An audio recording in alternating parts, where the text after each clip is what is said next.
முன்னொரு காலத்தில் துராத்மா என்ற கொடி அசுரன் வாழ்ந்து வந்தான். பிரம்மனை நோக்கி தவம் இருந்து எந்த ஆனாலும் எனக்கு அழிவு நேரிடக்கூடாது என வரம் பெற்று ஆணவத்தில் ஆடினான். தன் மாய சக்தியால் மக்களுக்கு கொடிய விஷக்காய்ச்சலையும் நோய்களையும் பரப்பினான். பிணக்குவியல்கள் மலிந்தன. மக்களின் அழுகுரல் விண்ணை தொட்டது.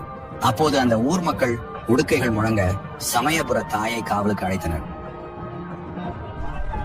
எங்களை காப்பாத்த ஆளே இல்லையா?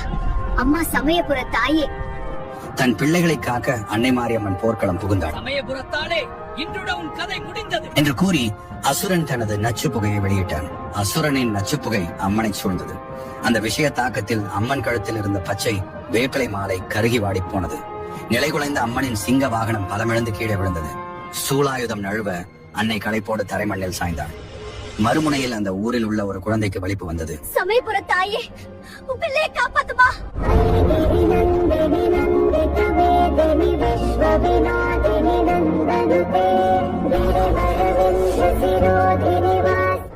தப்பு செய்து விட்டாய் அசுரா. நீ சீண்டியது ஒரு தெய்வத்தை அல்ல, ஒரு தாயை என்று கூறி தனது திரிசூலத்தை கொண்டு அசுரனின் தலையில் தாக்கினார். தலை தனியாக கீழே விழுந்தது. தெய்வம் தோற்கலாம், ஆனால் தாய் என்றும் தோற்பதில்லை. ஓம் சமயபுர தாயே என்று கமெண்ட் செய்யுங்கள்.